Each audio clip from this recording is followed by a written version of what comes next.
compris, James Bond. Autrement dit, on va pénétrer dans l'univers de l'espionnage à travers cette exposition où on va en savoir un peu plus sur le service secret. Alors, ça concerne des services secrets, c'est français uniquement ou c'est l'histoire de l'espionnage dans le monde? L'histoire de l'espionnage dans le monde, surtout la France évidemment, bien au centre de l'exposition, mais aussi la Grande-Bretagne, l'Union soviétique. On parle essentiellement de l'espionnage pendant la Seconde Guerre mondiale et la guerre froide. Mais c'est vrai que à bien y regarder, on pourrait s'imaginer que ça continue encore sous d'autres formes. Et ça, évidemment, on ne nous le révèle pas parce que ça doit être en cours. Alors, il y a les guerres dont on parle, vous savez, à voix haute, qui sont traitées dans les médias. On en parle, voilà, on reconnaît qu'il y a une guerre, on reconnaît qu'on a des ennemis dans le monde, mais il y a aussi ces guerres qu'on chuchote, qu'on murmure à voix basse, voilà, dans l'ombre, dans la pénombre, avec des travailleurs de l'ombre qui sont ces agents secrets, qui sont ces espions. On fait ça, évidemment, tous les pays ont des espions et d'ailleurs les contre-espionnages. Le contre-espionnage existe aussi. Mais tout ça, c'est fait en toute illégalité, mais tous les pays le font. Alors, c'est illégal, évidemment. Pourquoi? Parce qu'il y a carrément, à travers 400 objets, on vous raconte ça. Il y a des objets incroyables, il y a des parapluies truqués, il y a des bagues qui contiennent du cyanure. Donc voilà, on tue, les espions peuvent tuer, peuvent torturer. Ils sont tous 0-0 quelque chose. Le permis de tuer. L'idée, c'est quoi? C'est de ne jamais pouvoir remonter au commanditaire. Yes. C'est ça le plus important. Alors, évidemment, nous avons rencontré le commissaire de cette exposition qui nous en dit un peu et qui préfère taire ce qu'on ne peut pas dire, qui est encore dans l'actualité. Chut, direction le musée de l'armée.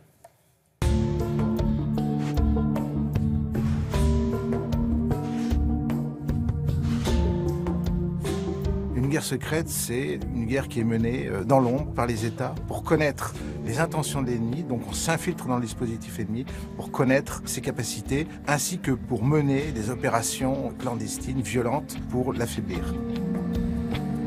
Les guerres secrètes sont nées à la fin du 19e siècle, au moment où on crée dans les états-majors des pays européens les services de renseignement permanents. Mais les guerres secrètes telles qu'on les connaît aujourd'hui vont se développer à partir de la Seconde Guerre mondiale avec la création en particulier des services britanniques qui vont mener pendant 4 ans une guerre intensive sur les arrières des troupes allemandes.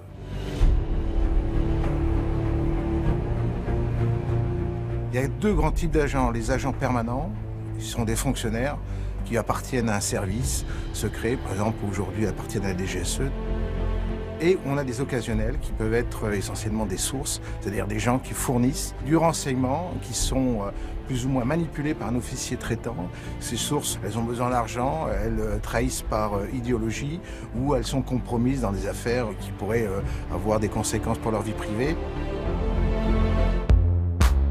Il y a énormément d'objets qui viennent de musées britanniques. Ce sont des objets passionnants, des objets pour photographier, pour écouter. Des objets qui sont transformés pour devenir des objets du quotidien, mais qui, en fait, sont des caméras, sont des écouteurs.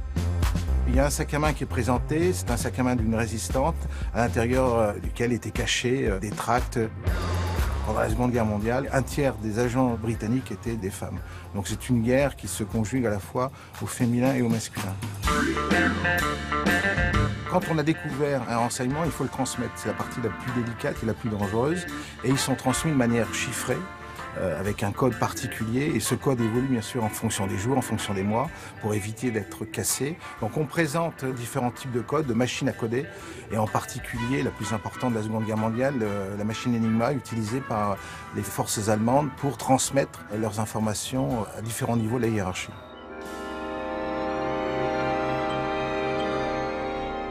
Le cinéma a énormément traité ces questions-là et donc nous présentons une vingtaine d'extraits qui accompagnent les différentes thématiques de l'exposition.